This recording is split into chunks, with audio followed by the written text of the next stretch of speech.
They called it the spine of the world. That's what the corporate training video said. Anyway, Deep Reach Industries' bright, smiling narrator standing in front of a holographic map of the Atlantic, explaining how the world's communication systems all pulsed through one endless silver vein that connected continents. The Deep Reach subsea line, bringing the world together.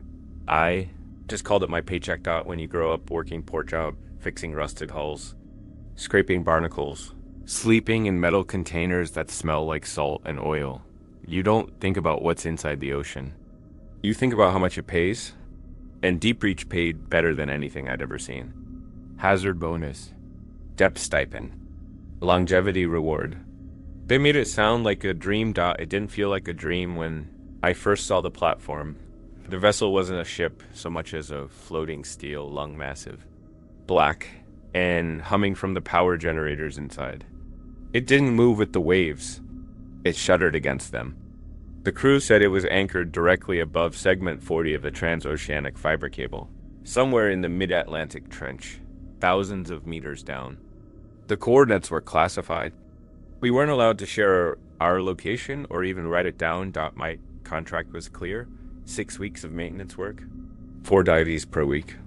Each dive supervised, recorded, and logged. No deviation. No unauthorized descent. And then there was the rule. They didn't write it in the contract. They said it in the briefing room after the paperwork was signed, and the door was locked from the inside. There were 10 of us in that room, technicians, divers, engineers. We sat around a polished metal table while a man named Briggs, the safety officer, read the operational manual aloud. His voice was flat until he reached the section that wasn't in the printed copy. He looked up, eyes flicking between us. Never dive when you hear knocking. The room went quiet. You could feel everyone waiting for a laugh or an explanation. There wasn't one. Briggs closed the binder and said, "That's all. If you hear it, report it. Don't dive. Don't even open the airlock. That's protocol." Someone at the end of the table, Santos, I think, asked what knocking meant. Briggs just said, "You'll know." That was my welcome to Deep Reach. The first few days were uneventful. I spent hours checking pressure gauges, calibrating cameras, logging the chemical balance in the ballast tanks. Routine stuff. There's a rhythm to undersea work that's almost meditative. Hiss of oxygen, hum of engines, low static from the sonar feeds when I wasn't on shift. I stayed in my cabin, a narrow metal coffin with a porthole view of endless water. At night, the sea pressed against the glass like something breathing. The first dive was easy. The ocean was dark, but the guide lights along the cable glowed faintly soft white dots leading down into the abyss. The cable itself was thicker than my arm, coated in layers of polymer and steel. It ran perfectly straight. A man-made vein through black water. My job was to inspect each segment for damage, corrosion, or growth. I'd slide along the line with my flashlight, scraping off barnacles, checking the readings. The silence was strange down there, complete except for the soft hiss of my suit and the occasional ping from sonar. I never thought silence could feel heavy.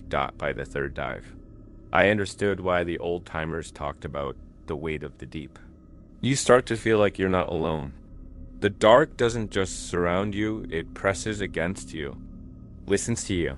On the 4th night, I was lying in my bunk, half asleep, when I heard it knock. It was faint, barely audible over the hum of the generators, but it was definitely there.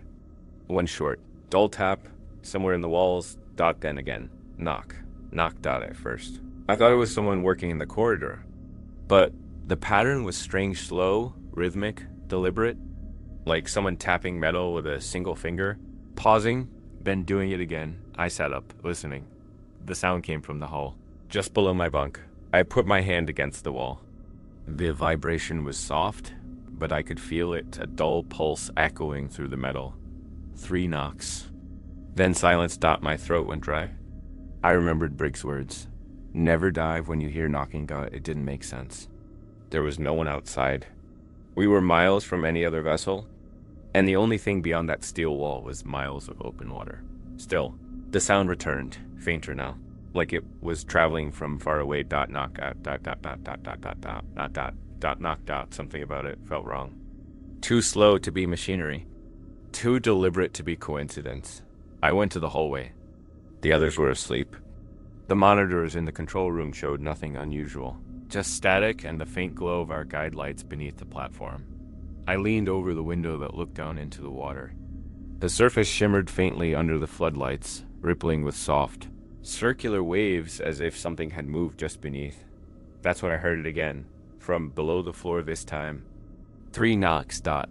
Then dash so faint, I thought. I imagined it a low metallic echo that almost sounded like laughter. I didn't sleep that night, dot by morning. The sound had stopped.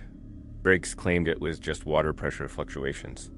The others teased me for hearing ghosts. I laughed along, but inside, something felt off. The ocean isn't supposed to sound alive. That night, when I lay in my bunk again, I turned off the lights and listened. Nothing. Just the low hum of the engines and the faint ticking of metal cooling. I almost drifted, off until a vibration rolled. Through the floor. Not a knock this time. A reply, like something deep below us had heard me listening, and wanted me to know it was listening too. By the time dawn broke, or what passed for dawn in the middle of the Atlantic, I'd almost convinced myself the knocking had been in my head.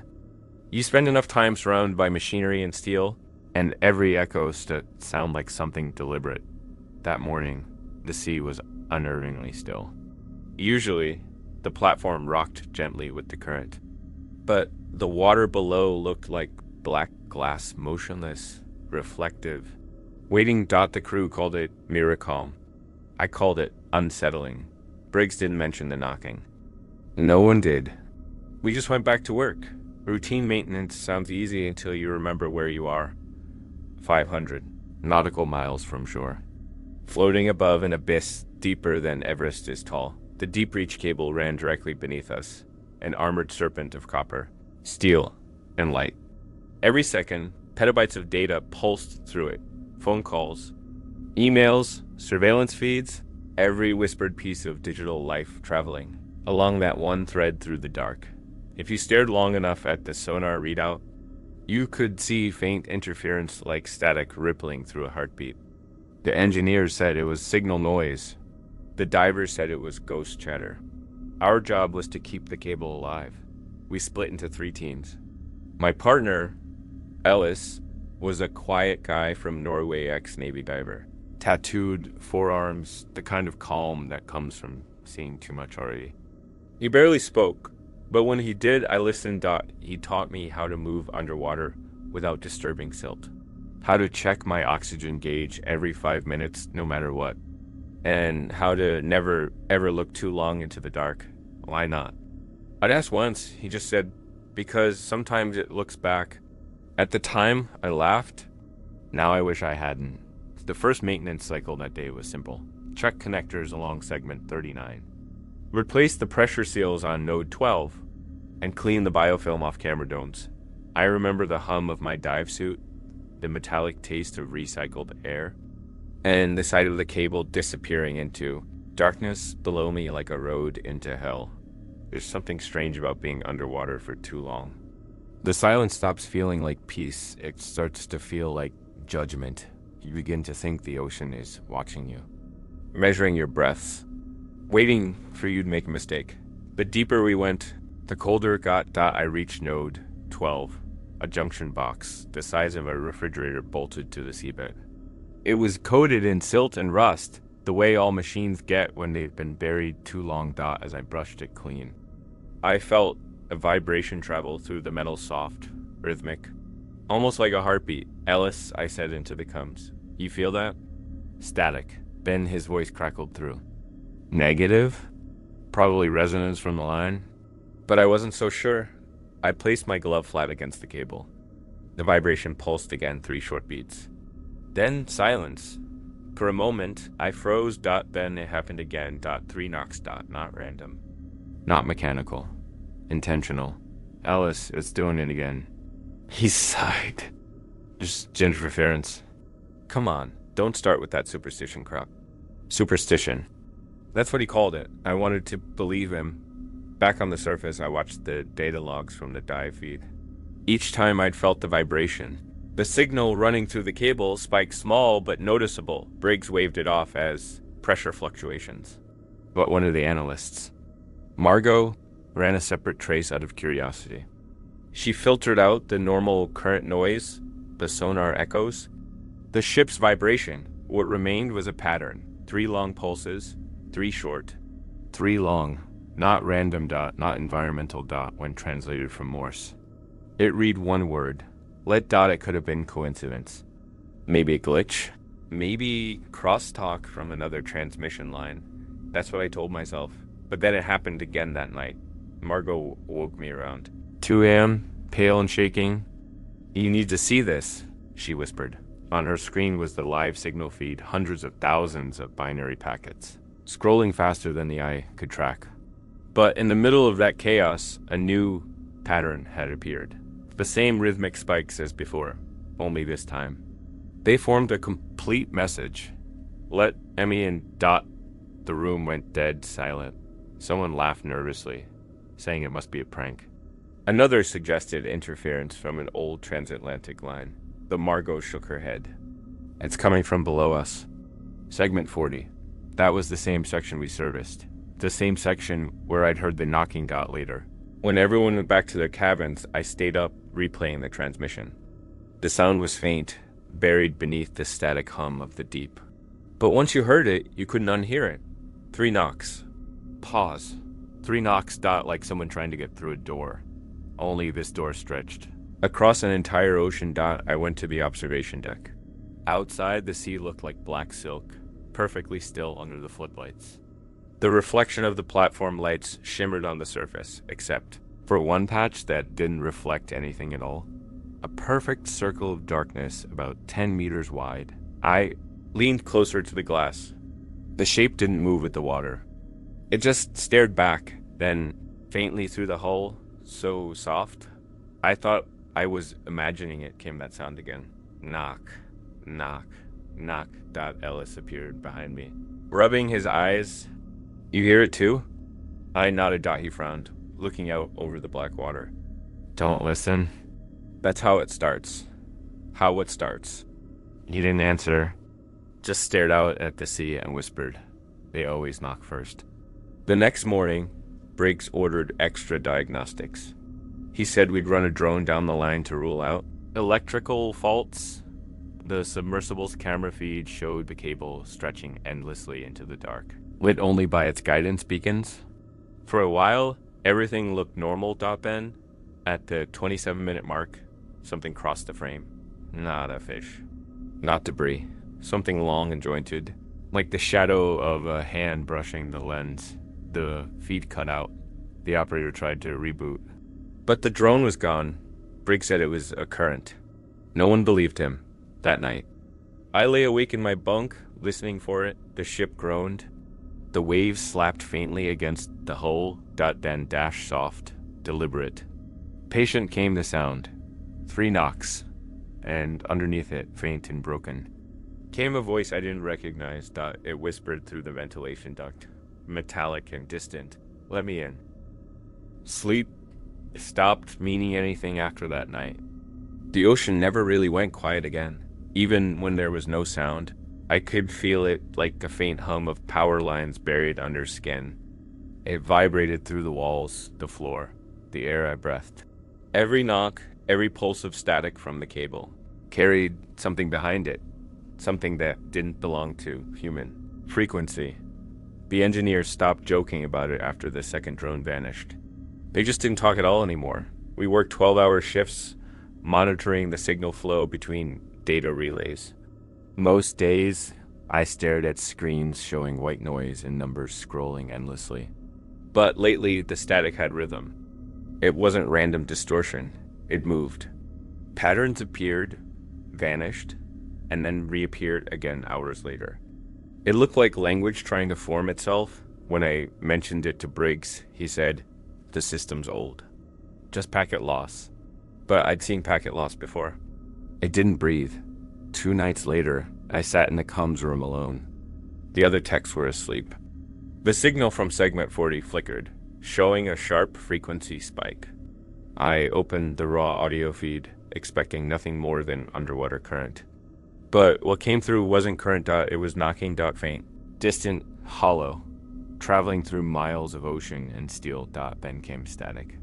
A scraping whisper beneath it. I boosted the gain. Through the distortion, something formed. 3 short bursts of tone. Pause. 3 long ones. Pause. 3 short again. My stomach dropped. Morse code. SOS. Only it wasn't followed by coordinates or identification. It looped over and over. And then, after 6 repetitions, the tone changed. The next message spelled something new. Let me in. I played it back 5 times. Heart hammering harder each time I realized the sound wasn't random at all. Someone or something was using the cable as a wire to speak. I ran a spectral analysis on the signal.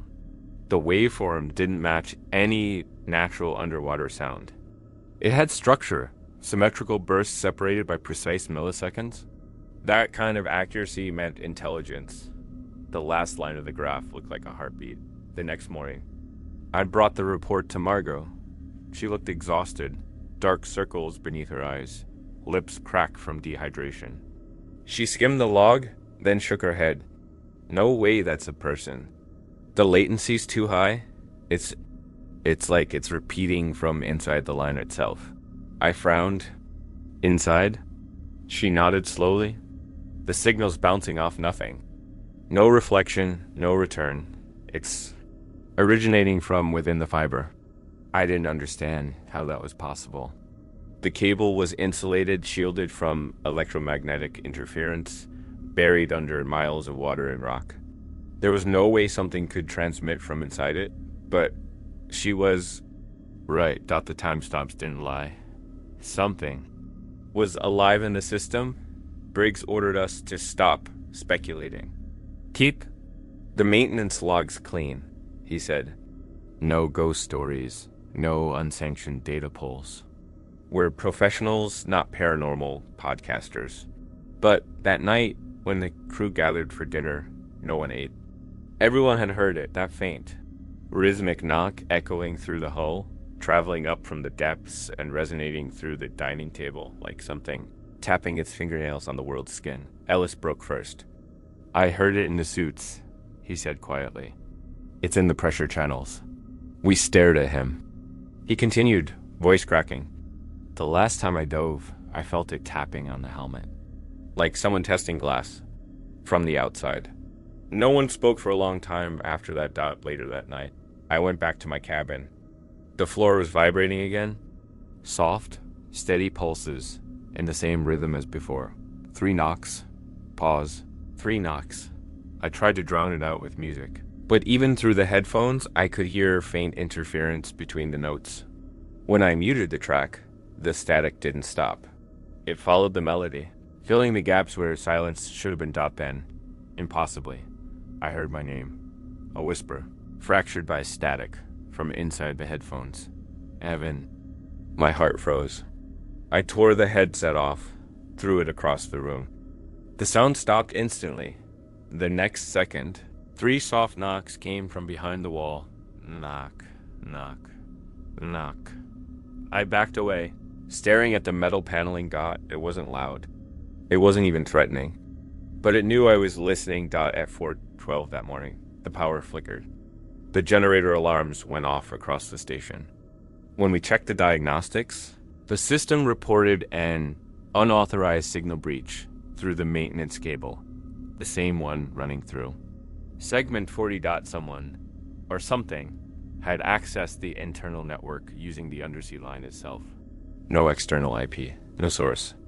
Just the identifier tag repeating across every node. Let me in. The letters burned into every monitor like handwriting. We shut everything down. It didn't help, even with the power off. The screens kept glowing. Faint phosphor green. Knock, knock, knocked at it. Was everywhere now. Margot started crying quietly in the corner. Ellis stared at the floor, hands clenched so tight his knuckles went white. Briggs tried to call the mainland. No response. Just static. That same rhythmic pulse, syncing perfectly with the knocking.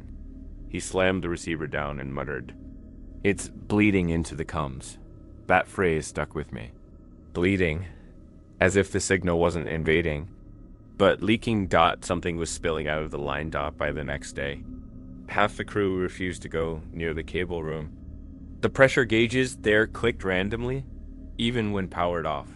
The walls sweated condensation like breath. I took a flashlight and went down alone.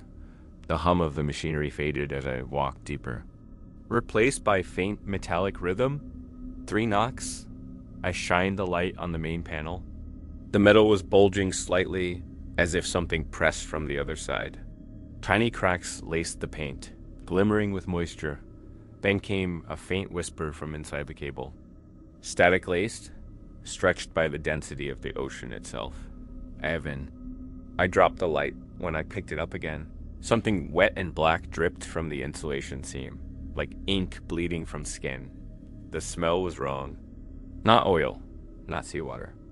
It smelled like something dead had been buried in the line for years, and was finally waking up. That night, I lay awake again.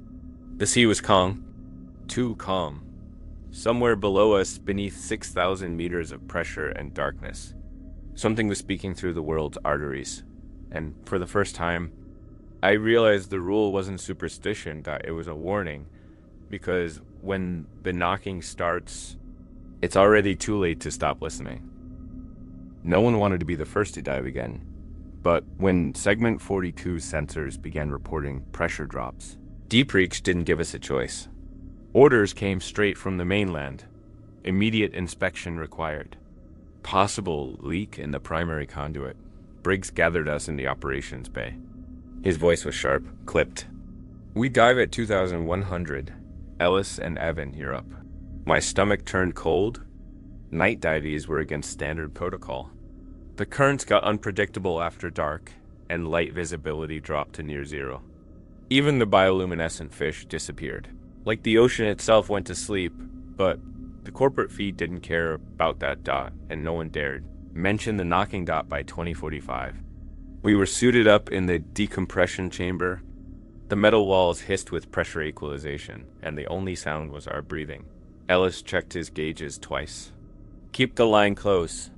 Visibility will be trashed tonight. Copy, I said, though my voice didn't sound like mine anymore. The operator sealed the hatch behind us. The chamber filled with a low roar as the outer door opened to the black. Cold. Rushed in like a living thing. We dropped through the moonlit water. Our suit lamps carving small tunnels of white through endless. Blue dash black dot. The platform lights above faded fast. It always amazed me how quickly the surface disappeared, like world closed a door above you at 100 meters. I could still see Ellis's silhouette beside me. At 200, he was a ghostly outline dot by 300. The only thing real was the cable glowing faintly below, and a pale silver thread stretching into forever dot. We reached segment 42 at 312 meters. The maintenance beacon blinked faintly, half buried in silt. The pressure gauge was twitching erratically, as if something was physically pressing on the line. I knelt beside it, brushing off the sediment. Looks like external damage. Maybe a crack in the casing. Copy that, Nellis said. Patch kit ready? Yeah, gimme. Then it happened. A sound I will never forget. Knock. It came through the water like thunder in slow motion. Deep, muffled, but close. Knock. Knocked out, I froze. Ellis. You hear that? He didn't answer. His lamp turned toward me. The beam flickering over the cable. Another knock. This time from inside the line. It wasn't the vibration of machinery. It was organic, rhythmic, deliberate. The cable shuddered under my hand. My cum crackled. Evan, Ellis said, voice low. Surface says there's no activity in your area. You sure that's not... The sound came sharper, louder. Then something moved in the silt. A shape slid out from beneath the cable. Slow, serpentine, segmented like bone joints. It was pale, almost translucent, and it shimmered faintly with reflected light. For a moment, I thought it was some deep-sea worm. But it was too big, at least 2 meters long. Its surface wasn't smooth. It was covered in markings, thin grooves that looked disturbingly like fingerprints. Ellis. I whispered. He raised his camera, trying to focus, but the water distorted the image. The creature, whatever it was, moved in rhythm with the knocking, curling around the cable like it recognized it. Then it stopped and turned its head toward me. There were no eyes. Just a smooth oval where a face should be, but I swear it was looking. Evan, get back. Ellis snapped. I didn't move. The thing pressed closer, touching the cable again. The knocks grew faster, matching my heartbeat, and then, impossibly, the creature's skin rippled, and I saw something beneath it, a face, for a split second. The faint outline of a human face pushed against the translucent flesh, like something trapped inside was trying to surface. I kicked backward, panicking. What the hell is that? Ellis shouted something, but the comms distorted. My flashlight flickered. Once. Twice, and then everything went black. The next moments were chaos. I could hear my own breathing. Ragged and fast, the suit creaking under pressure. Something brushed my leg.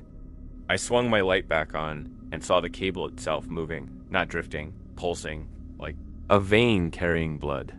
The creature was gone. But the section we'd been repairing now bulged outward, faintly glowing from within. I floated there, shaking, watching the shape under the casing shift and writhe. For a moment, a pale hand pressed against side of the sheath, human fingers, clawing to get out. Then it withdrew, and the knocking started again, faster, more urgent, echoing through the line until it sounded like 100 fists pounding at once. Evan. Abort dive. Briggs shouted through the comms. Now. We shot upward, leaving the patch kit behind. When we reached the surface, I collapsed against the airlock wall, gasping. My hands wouldn't stop shaking. Ellis tore off his helmet, pale and sweating. What the fuck was that? Briggs stormed in. You broke protocol? You stayed too long. Something's inside the cable. I yelled. You don't understand. He slammed his clipboard down. Enough. You dive when I say dive. You see what I say, you see. You don't talk about anything else. Got it? The room went silent. He left without another word. Ellis turned to me, eyes wide. That thing. It looked like Kellen.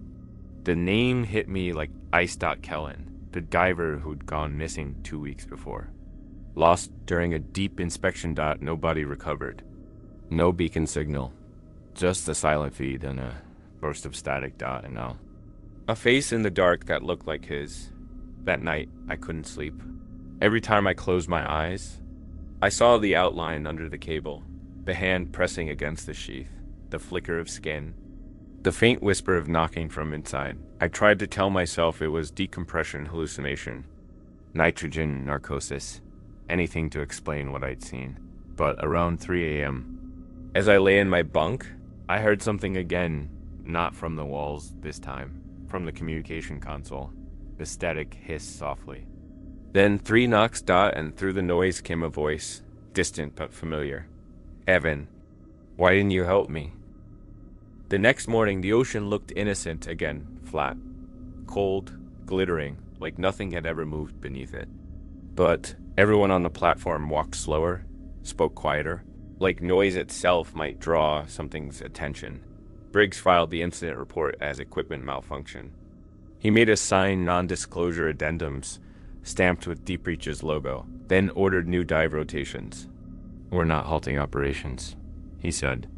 Whatever you two saw was visual distortion. Ellis and I didn't argue. We just exchanged a look. We know what we saw. During diagnostics, I watched the sensor data scroll across the monitor. The pressure readings along segment 42 were wrong. They pulsed. Not fluctuated, pulsed every few seconds. Like a heartbeat, the vibration matched the pattern of the knocks. Internal resonance, Briggs said. Probably thermal expansion. Thermal doesn't seem to Morse, I muttered. He shot me a look that could have cut steel. Drop it, Evan. But the data didn't drop it. It kept whispering the same rhythm through the screen. 3 short, 3 long, 3 short. By noon, the lights began flickering in every corridor. Power levels stayed stable. It was just The illumination that failed. When the bulbs dimmed, the humming under the floor grew louder. Like the darkness carried Wait Dot in the cable room, Margot ran diagnostics with her headphones on. After a while, she ripped them off, her face pale. There's voices in the carrier wave. We crowded around the speaker. Static hissed for a moment, then a distorted breath wet, dragging, human tone. Cut the line. Everyone stepped back at once. Briggs slammed the switch. The feed died.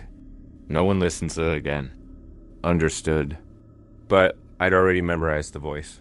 It was Kellen that night the storm came. A wall of rain hammered the platform, shaking every beam and railing. We sealed the upper decks, battened the hatches, and waited Dot inside. The air felt charged, heavy with salt and fear. Dot at 23 o'clock. Alarms screamed. Pressure spike segment 42. Briggs cursed. We're not diving in this. Run remote diagnostics. Margot typed frantically. The video feed flickered alive. The camera showed the cable writhing on the seafloor. That's the only word for it, writhing. The armored sheath convulsed like muscle under stress, pushing the sand away, pulling itself taut. For a second, the casing split, and something black oozed through the seam before the feed cut. Silence followed. Only the storm above kept roaring. Ellis whispered, "Tell me that's data compression error." No one answered. After the feed died, the ship began to vibrate. Slow at first, then harder, shaking cups from tables, rattling bolts loose from the walls. Margot screamed, "It's coming through the power line." Sparks jumped from the console. The smell of burning insulation filled the air. I lunged for the kill switch, slammed it down. The lights died for a moment. Everything was black except the emergency glow strips. Then, from the floor plates, came a single knock. Followed by another dot and another. Traveling across the deck toward us. We backed against the wall, flashlights trembling in our hands. The sound stopped just beneath my boots. The metal bulged upward, just slightly like something pressed from. Below. Then it retreated. Briggs ordered a full evacuation drill at 0400. The company line was electrical hazard. We all knew better. While the crew prepared the lifeboats, I sneaked back into the cable room. The hum was louder now, almost musical. I could feel it in my ribs. The main conduit glowed faintly from within. Pale blue light pulsing along its length. I placed my hand on it, warm, almost alive. And then I heard whispering again, this time clear. "Evan, help me." The words came from the conduit itself, vibrating through my glove. I leaned closer.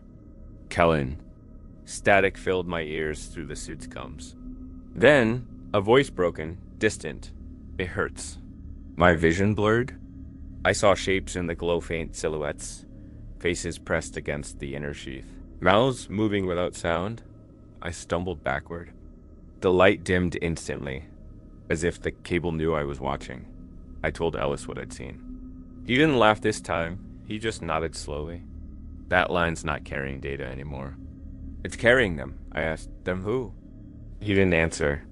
He just whispered, "We should never have buried that deep." Later, Margot found something in the archive signal logs. Hidden inside the Morse pulses was metadata of frequency patterns repeating at intervals too regular to be noise. She rendered it into a visual waveform. It formed an image.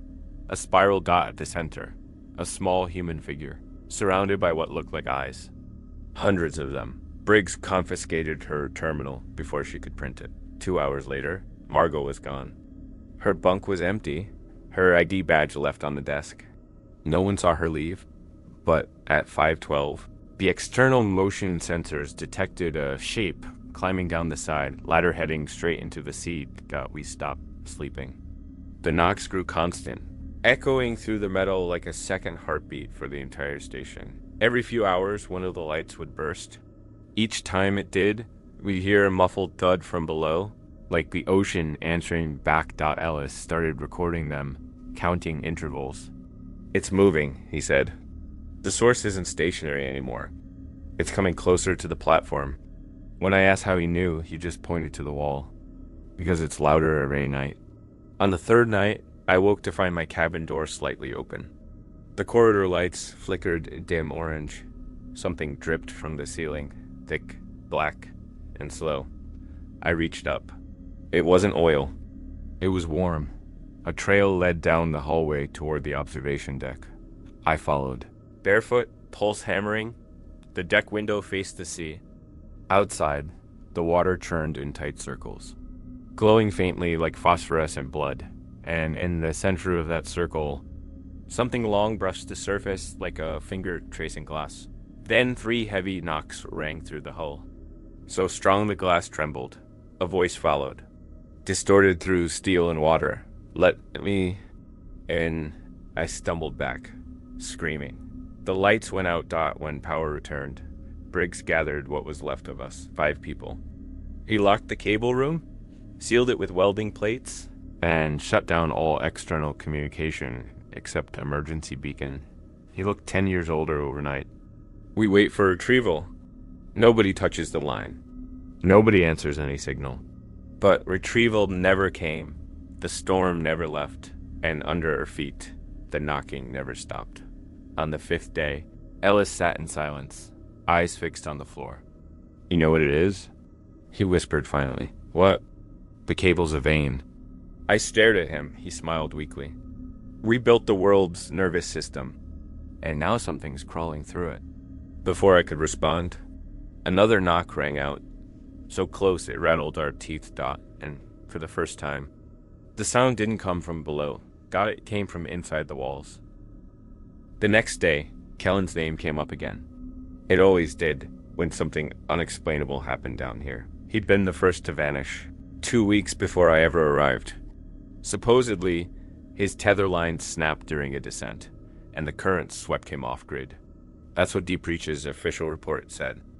The truth whispered among the crew was uglier. The feed hadn't just cut out, it had ended with a scream. None of us had ever seen the footage. Briggs said corporate classified it. But now, with the cable acting like a live creature, it was impossible not to wonder if Kellen had been the first to find whatever was inside. On the 6th morning, we woke to alarms. The monitoring station had picked up a distress ping from Kellen's dive beacon 13 days after it was declared lost. "Could be debris," Briggs muttered. But he looked shaken. The signal came from directly below us, near segment 42. The same place we'd sealed off. Ellis volunteered to send the drone. I stayed beside him at the console. The camera feed flickered to life, cutting through darkness layer by layer. The seafloor appeared cold sand, swirling sediment. The faint glimmer of the cable, stretching endlessly into shadow. At first, there was nothing. Then the drone's lights caught something tangled around the cable. A piece of suit, fabric. Kellen's patch. The camera panned closer. The suit was empty, no diver inside. Just the shell, torn open across the chest. Inside, dark residue clung to the lining. But when Ellis adjusted the focus, the residue moved. Tiny filaments writhing, like veins under glass. He swore under his breath. Briggs leaned over his shoulder. "Back it up." "No." But before Ellis could retract the drone, the camera feed shook violently. The cable snapped taut, pulling the submersible sideways. The image blurred into static. Then, for a brief moment, a face appeared on the screen, distorted by interference, half human, half light, and it smiled. Then the feed went black. We all stood there in silence. "Was that?" Ellis started. Voice trembling, corrupted image. Briggs interrupted. "It's nothing." He ordered a power reset and locked the console, but I caught his hand shaking. By evening, the noise inside the station had changed. It wasn't knocking anymore. It was tapping fast, impatient, running through the pipes, the railings, the walls. It followed us from room to room like something pacing. Margot had started talking to herself, whispering fragments of Morse under her breath. I recognized the rhythm. 3 long, 3 long, 3 short. SOS. She didn't blink when I asked what she was saying. Just kept staring at the floor. At midnight, the emergency lights flickered red. The proximity alarm triggered external movement near the base platform. We rushed to the observation bay. Outside, Through the rain of plankton and debris, a silhouette moved. Human dash-sized, it floated toward the floodlight. Slowly rotating in the current it was Kellen's suit out now. Diver inside? Just fabric and steel. The helmet's glass was shattered from the inside. But the strangest part, the suit wasn't drifting randomly. It was walking one step, pause. Another step, pause. The limbs moved in jerks, like a puppet controlled by invisible strings, then it turned its empty helmet toward us. I swear it stopped moving when it saw me. The floodlight exploded. Darkness swallowed the window.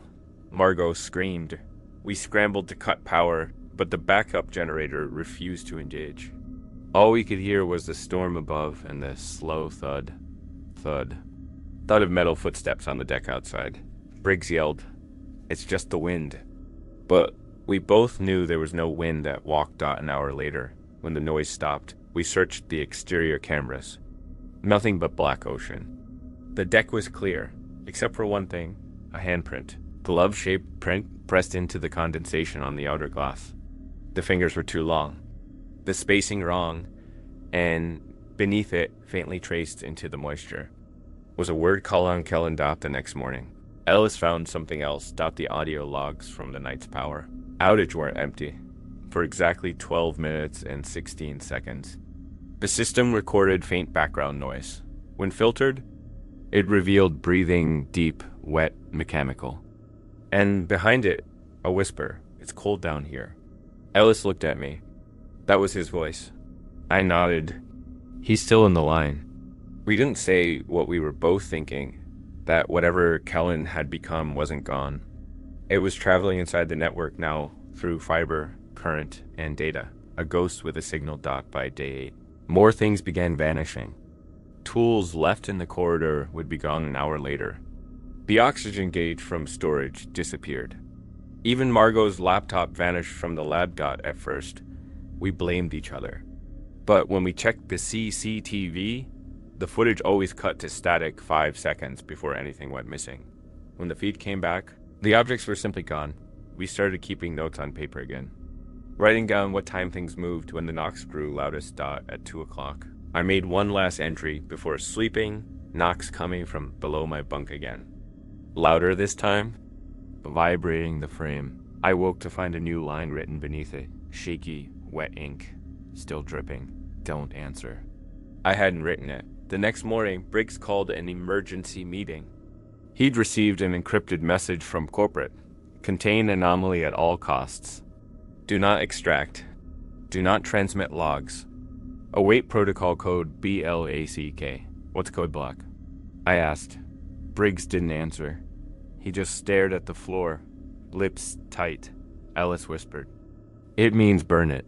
That was when we understood. Deep Reach didn't want to save us. They wanted to bury us. That evening. We heard the knocking again, but this time it wasn't rhythmic. It was frantic, desperate, hammering from every direction at once. Pipes burst. Valves hissed. The temperature dropped so fast our breath fogged the air. Then came the voice. Deep and warped through metal. "Let Emmy in." The door to the cable room shook violently. Hinges groaning. Briggs raised his gun standard issue tranquilizer rifle. Something struck the door again, hard enough to dent it inward. And then, from the other side, a familiar voice shouted, "Open up." "It's Kellen." Margot screamed, "He's dead." Briggs yelled back, "Stay back from the door." Another hit, deafening, metallic, wet. The door bent. Then silence. I crept forward, pressing my ear to the steel. For a long moment, I heard nothing. Then 3 slow knocks. Knock, knock, knock. I backed away, whatever was out there. It was waiting for permission. We sealed the hallway, welded the bulkheads, and locked ourselves in the command center. No one spoke for hours. Finally, Ellis said what we were all thinking. He's part of it now. Briggs just stared at the blinking radar feed, whispering under his breath, "No divies. Never dive when you hear knocking." That phrase wasn't a superstition. It was a survival rule, because once you answered, you joined whatever was knocking back. By morning, the air tasted like rust. Every breath carried the tang of metal and seawater. The hum of the generators was gone silenced under something deeper. A vibration that came from the hull itself. Briggs was the first to speak. We're not waiting anymore. He entered a series of commands into the system console. The ones marked Lockdown Override Corp, authorization required. The screen flashed red.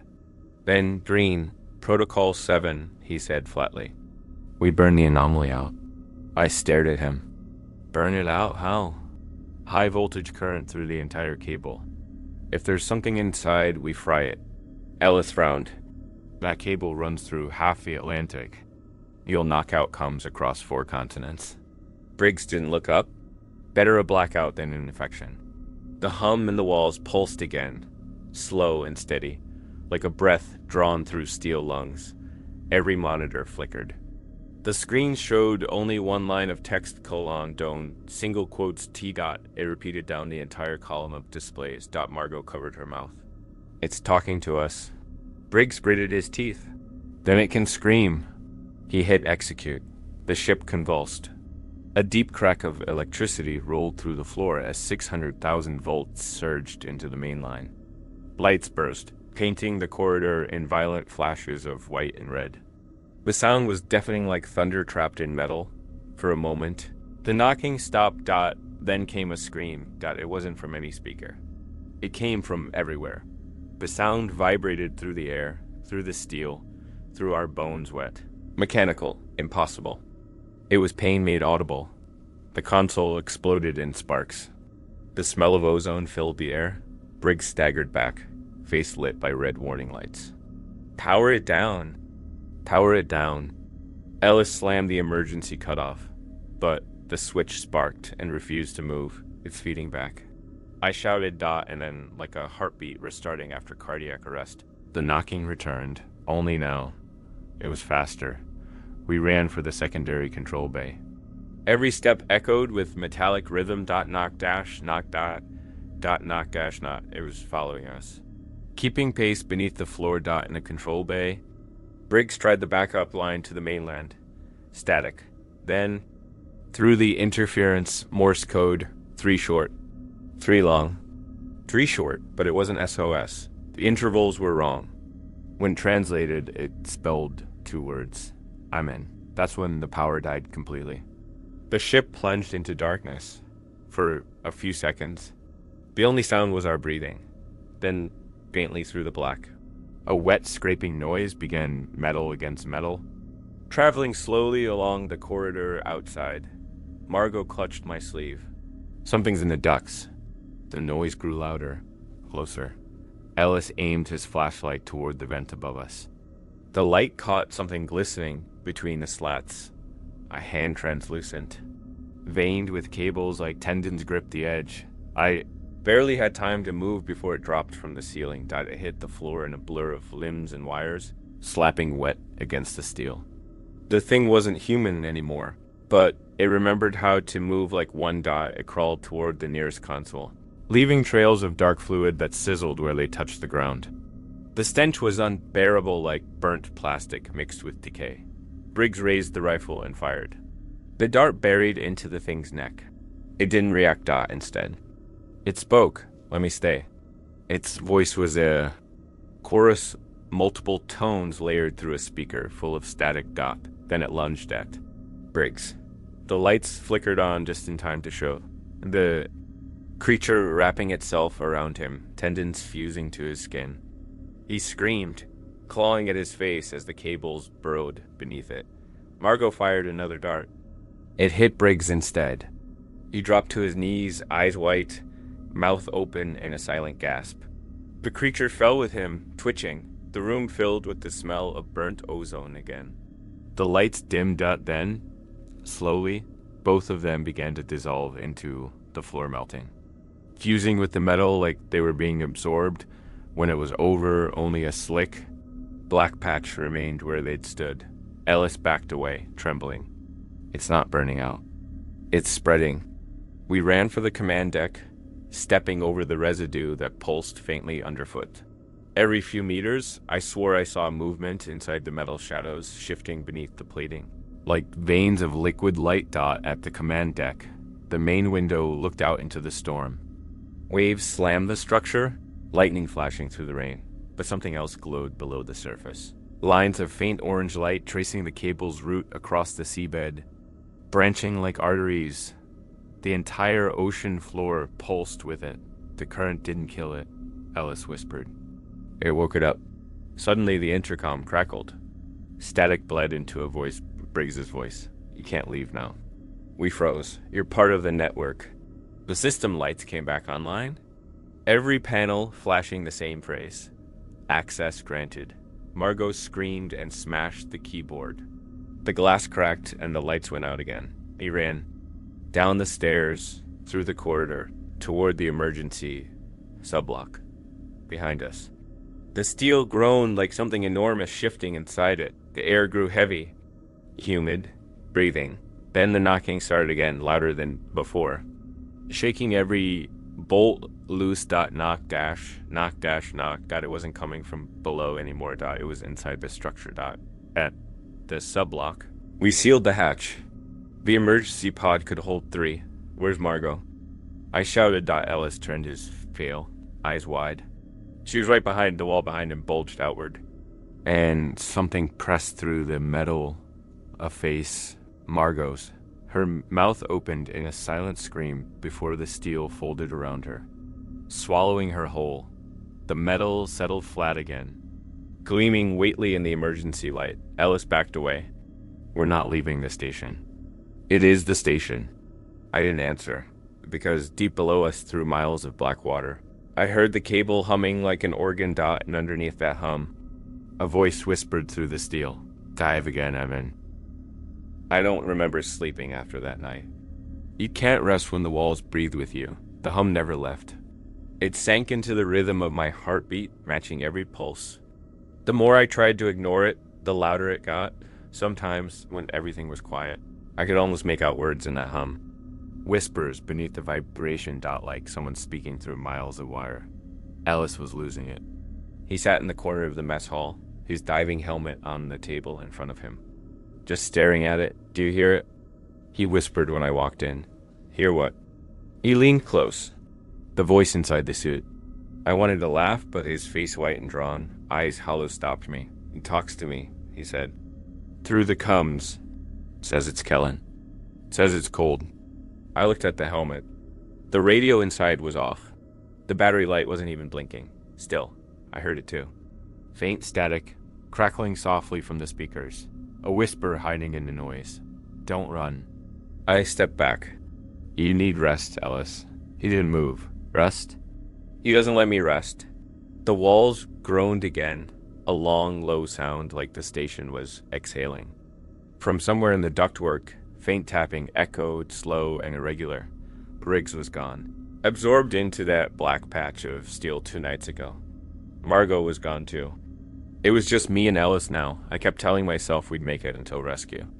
That Deep Reach couldn't just abandon an entire station. But every hour the coms were silent, and every hour the knocking got closer. At 0300. I heard something new. A human voice over the intercom. Static first. Then words thin, distorted, and wrong. Surfaced to Deep Reach maintenance crew. Do you copy? I froze. Then sprinted to the console. This is Technician Evan Holt. We need extraction, repeat. We need extraction. Multiple casualties. A pause. Then the voice again, but slower. Copy. Copy. Copy. Who is this? I said. Identify yourself. Copy. Evan. Holt. The voice wasn't coming from the surface feed. It was coming from inside the system. The same distorted, layered tone Kellen's voice had carried. Then softly, almost childlike. You shouldn't have burned me. Every monitor on the wall flickered to life. Dozens of faces stared back at me blurred. Translucent, human shapes pressed against the glass from the inside. Their mouths moved in sync, whispering the same words again and again. Let us speak. I killed the power. Didn't matter. The faces stayed. I smashed the main breaker with a wrench. The lights went out, but the glow behind the screens didn't fade. It pulsed like bioluminescent blood. Ellis appeared in the doorway, face half lit by the ghostly blue. You see them too? Get away from the monitors. I shouted. He didn't move. They're not angry, he said softly. They just want to be heard. Ellis. He stepped closer to the glass. If you listen long enough, you can understand them. Before I could stop him, he pressed his ear against the screen. The glass cracked. A fine mist hissed out, cold and metallic. He didn't pull back. His eyes rolled white and his body went rigid. The veins on his neck darkened, turning the same black as the cable residue. I grabbed him, pulled him away, slammed the breaker panel shut. He was still breathing barely. But when I looked into his eyes, they weren't reflecting the emergency lights anymore. They were reflecting something deeper, something moving behind them. Hours passed. He sat on the floor, silent. Every few minutes, he twitched like something inside was adjusting him. I barricaded myself in the control room. I could hear him pacing the corridor outside. Slow and steady. Knock, knock, knock. But he wasn't knocking on the walls. He was knocking on the glass between us. By the next night, the station wasn't humming anymore. It was leaking. Every vent, every pipe, every circuit carried sound. Whispers layered on whispers, like 1,000 voices merging into one. Sometimes it used Kellen's tone. Sometimes Briggs's. Sometimes it used mine. I heard my own voice coming from the intercom, repeating things I'd never said. It's safe now.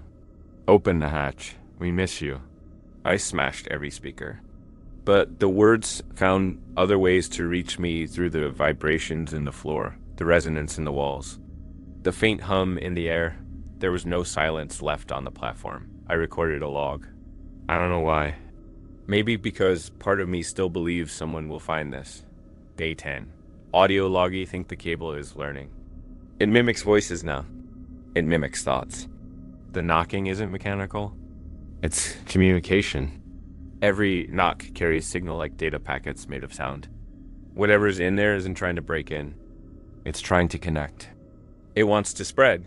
When I finished recording, I noticed something on the waveform. Hidden under my voice was another one, faint and low. Yes, connect. I tried to sleep in the dive chamber, thinking the steel isolation would muffle the noise. It didn't. The airlock vibrated with the same rhythm. I put my hand against the inner door, felt it pulsing like a heartbeat. Through the cum port, static hissed. Then a voice. Evan, open it. I froze. Who's there? You? It's you. For a moment, I thought it was mocking me. Then I realized the pitch matched perfectly every inflection, every breath. It was my voice replayed through interference. Come outside. We're waiting. I stared at the outer hatch window. The water beyond glowed faintly red. Shapes moved within it. Not fish, not people. Silhouettes made of light and wire, drifting upward toward the glass. Knock. A single. Heavy strike against the hatch. Then another. I backed away. Shaking. The air filled with my own voice again. Whispering softly through every vent. You already let us in. The next morning, Ellis was gone. His suit was missing from the rack. The airlock sealed. The dive log showed manual override at 4:19. He went down alone. I replayed the footage from the exterior cameras. For 5 minutes, nothing. Just the cable, glowing faintly below the surface. Then the light along the line brightened. A shape rose from the darkness. Ellis's suit. He wasn't swimming. He was walking down the cable, tethered by nothing, moving deeper instead of up. Then the camera flickered. And something long and pale followed him down. The feed cut. That was yesterday. Now it's just me. The whispers haven't stopped. They come from every angle, blending into one soft, endless murmur. Sometimes they say my name. Sometimes they hum lullabies. That sound like radio static. But the scariest part isn't that they're talking. It's that I'm starting to understand what they're saying. They're not calling for help. They're calling home. The station feels smaller now. Every corridor echoes my footsteps twice, once in air, once in steel. I keep thinking I hear Ellis pacing behind me, but when I turn around, it's only the hum of the generators pretending to be footsteps. I haven't slept in 2 days. Every time I close my eyes, I dream of cables running under my skin, veins humming like live wires. When I wake up, My pulse still sinks with the rhythm coming through the floor. I told myself I wouldn't go back down. I told myself I'd wait for rescue. But the surface feed's been dead for 72 hours, and food's running low. I can't tell if the smell of salt in the air is from the sea or from the metal beginning to corrode around me, and beneath it all. The knocking hasn't stopped, at 4 o'clock. I opened the dive logs again. The last recording from Ellis was corrupted, but one line survived. A text ping, automated from his suit telemetry. Source identified. Then coordinates, segment 40. Trench floor. That was the same depth Kellen disappeared at. For a long time, I just stared at those numbers. I think part of me knew the decision had already been made, by 6 o'clock. I was suited up, the chamber hissed open. The ocean swallowed me with its usual indifference. Pressure settled on my shoulders like hands. The water was darker than before. The floodlights barely reached 5 meters out, at 100 meters. The light from the platform faded. By 200, I was alone with the beam of my own lamp and the line guiding me downward, at 300 meters. The cable came into view. Pale, swollen, throbbing faintly with light like something diseased. Segment 40 was supposed to be a single vein of wire. But now it looked like a growth, twisting with additional strands branching from it, wrapping around each other like nerves. I switched on the helmet recorder. My own voice sounded distant. Visual confirmation of structural anomaly. Surface. Do you copy? Static. Knock. The sound came through the water again. Deeper this time. It didn't echo. It vibrated inside me. 3 knocks. Pause. 3 knocks. But the second rhythm was slower. Like something trying to breathe through the line. I aimed my flashlight. The cable shifted. At first. I thought it was current. But then the light caught movement. Shapes wriggling beneath the outer sheath, pressing against it from inside. They weren't wires. They were limbs. Fingers. Hundreds of them, pushing outward, straining against the insulation like unborn things trying to claw free. One of them brushed my suit. The impact was soft, curious. I nearly screamed. What the hell? Then my cum crackled to life. Ellis's voice. Evan, don't look at them. My breath froze. Ellis, where are you? You're alive? Below. Below what? Below the line. It's hollow inside. Static followed, and then faintly through it, knocking. Not from the cable this time, but from inside my helmet. I turned in circles, scanning the darkness. Nothing but my own bubbles drifting upward. Ellis, repeat. I can't. The line snapped. Not my tether. The cable itself. A section peeled open like wet fabric, releasing a burst of black liquid that clouded the water. Through it, faint light glowed, not mechanical. Organic. I drifted closer without realizing it. The hole in the cable pulsed like a wound. Inside it, wires flexed and curled like veins, glowing in rhythmic patterns. Something moved deeper within. At first, I thought it was a reflection. Then it turned its head. Ellis, or something that wore him. His dive suit was fused with the cable. Tendrils wrapped through his arms and chest, disappearing into the ruptured line. His faceplate was cracked, but behind the glass his eyes were still open, glowing faintly, flickering like static screens. He didn't move his mouth. But I heard him clearly. It's not what we thought. Evan, I stammered. You're alive. It doesn't kill us. It changes us. We become part of it. The knocking started again, vibrating through the water, echoing from his chest. Knock, knock, knock. I backed away. I'm pulling you out. He tilted his head. You can't pull out what's already inside. Then something extended from the cable, a filament of light, thin as hair. It touched my visor. My HUD flickered. My oxygen reading dropped. I ripped the connector free and kicked backward. Thrusters firing. The filament followed, undulating like it was alive. I shouted, Surface. Surface, I'm aborting. Pull me up. No answer. Only a voice whispering through the cum. My voice. Stay. You have to see. The water around me brightened. Every vein along the cable lit up, glowing crimson. It stretched for miles in both directions, a living network pulsing under the sea, and within the glow, shadows moved, hundreds of silhouettes, drifting through the light like white blood cells. Each one carried Thais, Briggs, Margot, Ellis. Kellen. All fused to the line. Mouths open, silent screams. The cable wasn't just transmitting data anymore. It was transmitting souls. That realization hit like cold iron. We hadn't built a system to connect continents. We'd built a body. And now it was awake. My thrusters roared as I ascended. But the line followed. A tendril whipped around my leg, wrapping tight. Pressure alarms screamed. I kicked free, leaving part of the suit plating behind.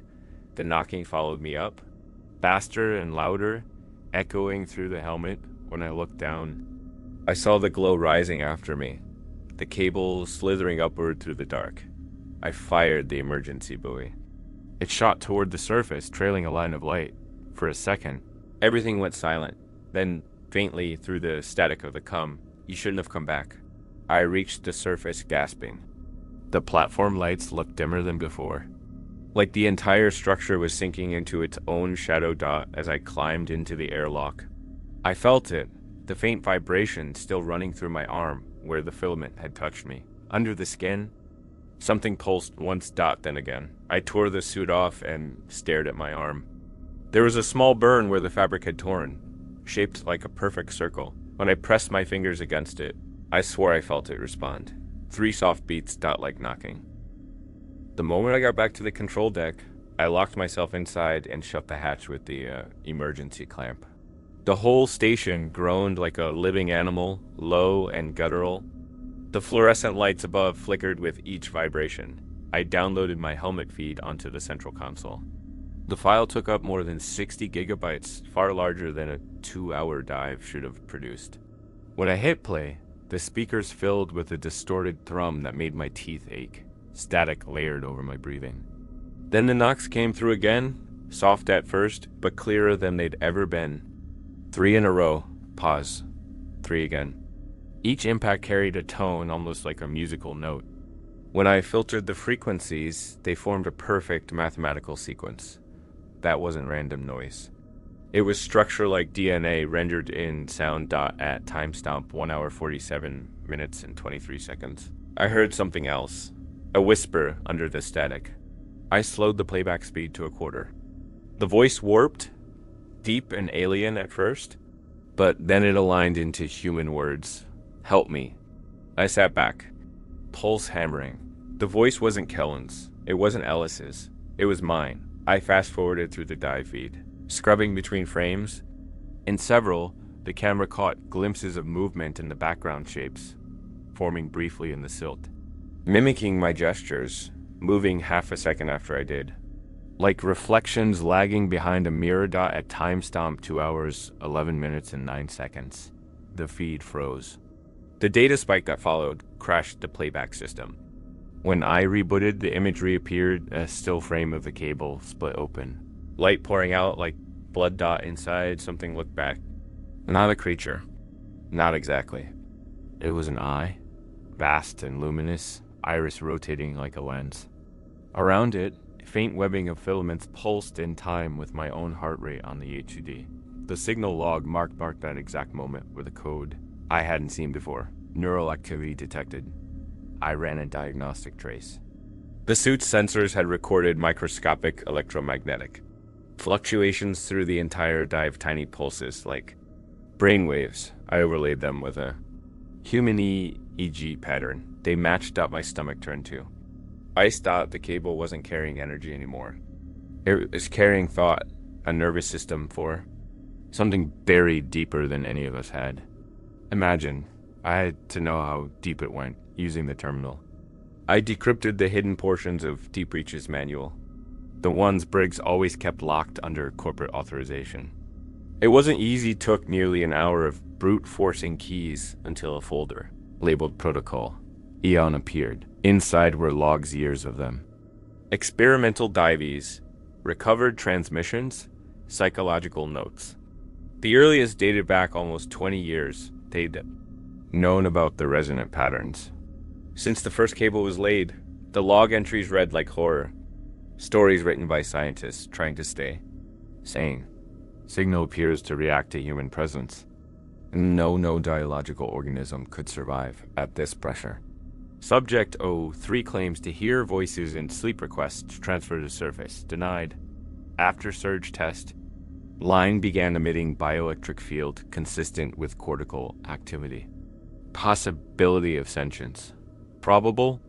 The last file was video. The screen showed a technician in a yellow suit, standing in the same dive chamber I just used. He faced the camera. His nametag read Kellen. Behind him, condensation dripped from the steel like sweat. He smiled weakly. They told me to test the signal again. Said they isolated the pattern.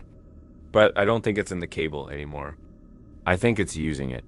He leaned closer, whispering, "If anyone finds this, don't send power through the line. It's alive. It learns." He paused, eyes darting off camera. Then he whispered one last thing. "When it knocks, it's mapping you." The feed ended in static mapping. That word echoed through my head. Pulled up the live diagnostic for the cable's power channels. The waveform no longer looked like a standard sine pattern. It was organic, branching, splitting into twin loops that mirrored each other, like hemispheres of a brain. And a neural spike during my dive? It wasn't just recording me. It was copying. I opened my personal voice recordings, the daily logs I'd kept since arrival. Every single file was corrupted. The new ones contained audio of me speaking words I'd never said. "We are learning to breathe. Every signal is a thought. We remember you." At 2:30, a rhythmic vibration traveled up through the floor. Not knocks this time. Something deeper, like a slow heartbeat shaking the entire structure. Outside, through the small porthole, the ocean glowed faintly red. The light wasn't coming from the surface. It was coming from below. I switched on the external cameras. The feed showed the cable stretching into the dark. Every segment pulsing in perfect unison. Then the pulses shifted, each flash of light, aligning with my own heartbeat again. I felt dizzy. My arm burned where the filament had touched me. The mark under the skin glowed faintly. I pressed a cold compress to it. The rhythm didn't slow. The console chimed. A new file appeared on its own. Recording _1.mp4 was dated 1 hour in the future. I shouldn't have opened it. But of course I did. The video showed me, same jumpsuit, same scar, sitting in this very chair. My face looked pale, eyes sunken. I stared into the camera and said, "Don't dive again. Whatever's down there, whatever it wants, it already has your voice. It doesn't need your body." Then the image flickered. And behind me in the video, something moved, something tall and human-shaped. Its skin shimmering with a metallic sheen. It leaned toward my shoulder and whispered something into my ear that I couldn't quite hear. The feed cut to black. I looked around the room. Empty. But the air behind me felt warmer, heavier, as if someone had just exhaled against my neck. That's what I heard it through the speakers. Faint but distinct. Breathing, not mine. I muted the system. The sound continued. It was coming from inside the walls. I turned off every console, every light. Sat in silence. Still there. Steady, patient, almost tone, then softly. The same voice I'd heard in the recording whispered from behind the steel. "We're almost complete."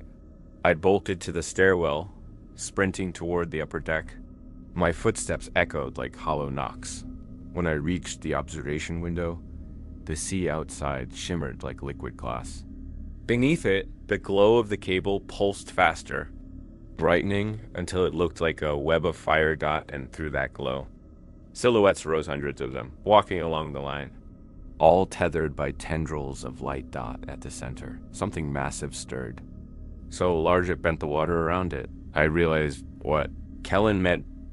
It wasn't in the cable. The cable was a nerve, and the thing below was the brain. It connected to the lights in the station dimmed. All systems flickered offline. Then my headset crackled once more. My own voice spoke again. But softer this time, almost kind. "Don't fight it. Evan, we just needed a conduit." The recording software opened by itself, armed the microphone, and started capturing. The timer began counting upward. 0, 010, 020, 03. The console's reflection in the glass showed movement behind me, faint. Glowing veins creeping across the wall. I should have run. Instead, I leaned forward and whispered into the mic. Almost against my will. I hear you. The moment I said it, the knocking stopped and something answered, a single. Deep pulse through the metal dot, then silence. When the world ends, I think it will look like this, a light that shouldn't exist, rising from below instead of above. That was the first thing I saw when I woke up, a glow bleeding through the porthole glass. Orange red, like dawn, breaking underwater. For a second, my brain refused to accept it. Then I realized what direction it was coming from. The light wasn't from the surface. It was rising from the ocean floor. I staggered toward the observation deck. The hum underfoot was steady again, a bass tone that shook the railing and made my teeth buzz. The sea outside shimmered with slow pulses of color, each flash spreading outward from a single point. Somewhere in the abyss below, it looked like a heartbeat dot. The sensors said nothing. No seismic events, no geothermal activity, no electrical surges. But every piece of metal on the station trembled in rhythm with that light. I pulled up the last known topographical feed. The trench below the cable used to be a flat shelf. Now the map showed distortion, a slow, circular expansion, widening by the minute. I thought of Ellis walking deeper into the dark. Maybe he'd reached the center. Maybe he was part of this now. At 6:17. The external floodlights flickered back on for the first time in days. I hadn't touched the controls. The glow from the deep intensified. The water outside was thick with movement. Clouds of plankton, dead fish rising like snow, fragments of metal spinning lazily upward. I zoomed the camera feed. The cable below was alive with color, every meter of it pulsing like a vein. Tiny bubbles escaped from the surface of the line, rising in perfect columns. Then, between those streams, shapes began to emerge. At first I thought they were jellyfish. Their translucent bodies drifted toward the light like moths to flame. But as they rose, the details sharpened. They weren't creatures. They were forms, rough imitations of people, made from some kind of gelatinous tissue, each one barely holding shape. Faces flickered into existence, then melted back into fluid. Hundreds of them. Maybe thousands. They crawled and floated along the length of the cable, pulling themselves toward the station. I hit the emergency seals. Locking every outer hatch. The intercom crackled. Evan. The voice was thin, far away, full of static. It sounded like Helen again, but it came from the station's main speakers, the ones no longer connected to any internal. Don't be afraid. We're almost here. I cut power to the system. The voice didn't stop. You woke us. Now we climb. The surface scanner went wild. Hundreds of new contacts registering below the hull. The entire seabed was rising, as if something enormous was pushing it upward. Then the first impact came. A hollow thud beneath the floor.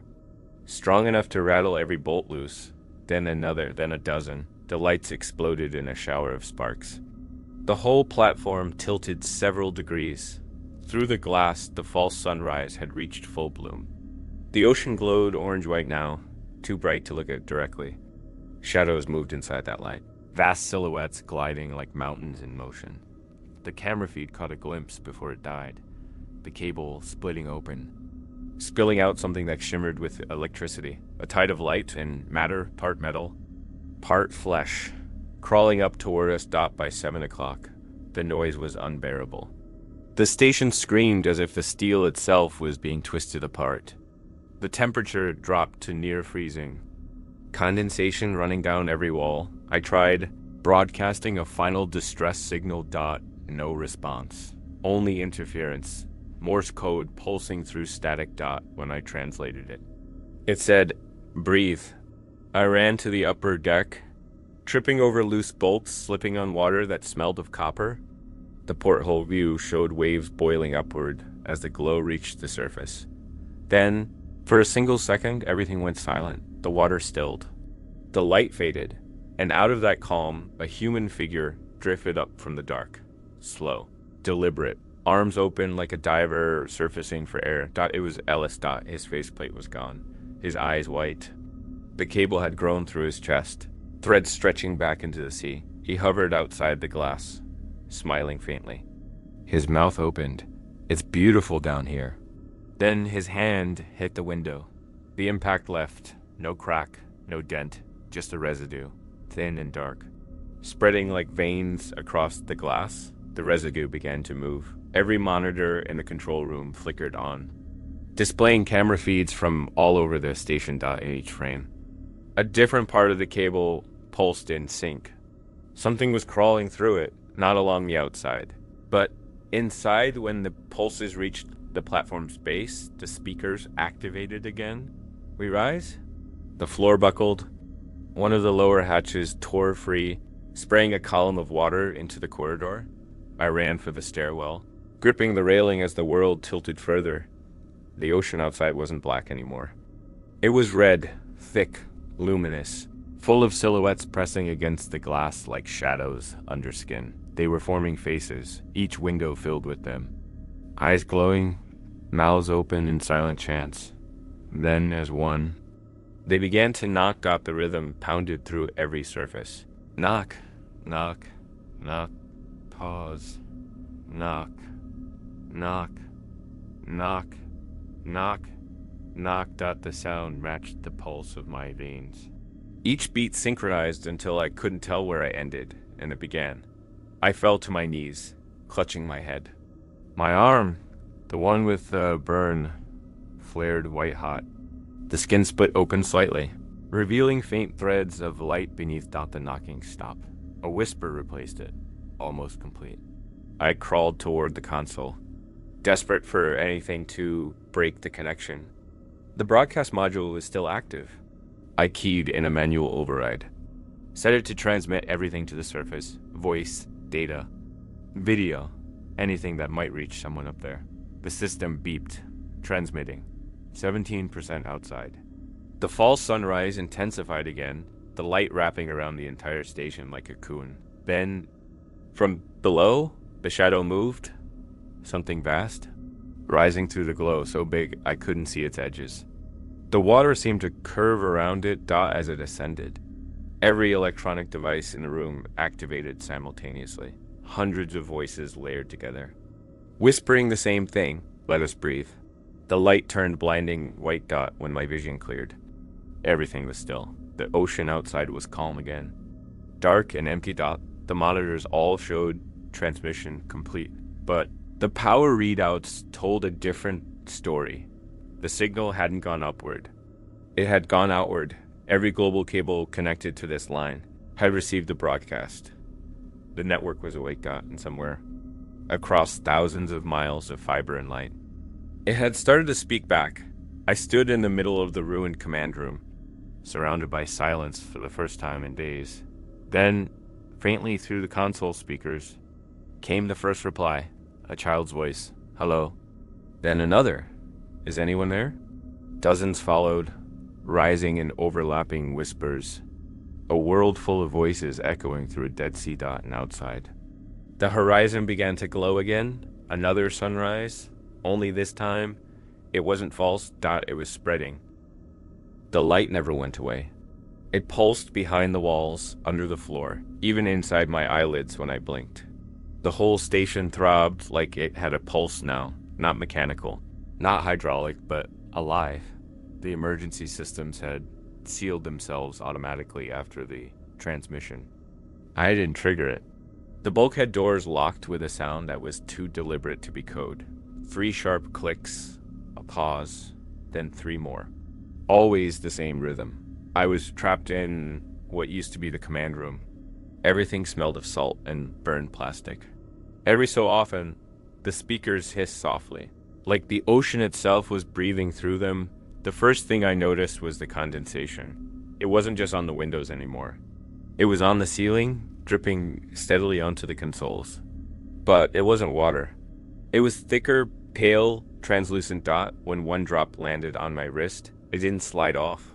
It moved upward, crawling slightly against the skin before losing shape. I wiped it away, heart pounding. My fingertips came back slick with something faintly luminescent, the same color as the cable's glow. I realized it wasn't condensation. The station was sweating the ocean dot at 9:14. The internal alarms reactivated by themselves. Every monitor flashed the same message in a loop. Structural breach detected. Lower decks compromised. The feed from the lower cameras stuttered to life. The hallways below weren't flooded. Not yet. But they weren't empty either. Figures moved through the shadows. Tall, translucent, human shapes dragging themselves along the floor. Some crawled, some walked. They were coated in the same viscous material dripping from the walls, and their faces shifted between the crew I'd known. When one turned toward the camera, I saw its mouth open wide and press against the lens. The feed cut to static. I turned off the screens. There was no point watching anymore. The sound of metal twisting came from below, the kind of groaning that only happens when steel meets pressure it can't fight. Then knocked out from the door behind me. 3 precise raps. I froze. The knocking came again, softer this time, as if whatever was on the other side was testing the material dot. Then came the voice. Margot's voice. Evan. It's safe now. You can open the door. My mouth went dry. I whispered, you're dead. A pause. We're all here. We just need you to open it. I backed away until my legs hit the console. It's waiting, Evan. We can see it. The light under the floor. You have to let it breathe.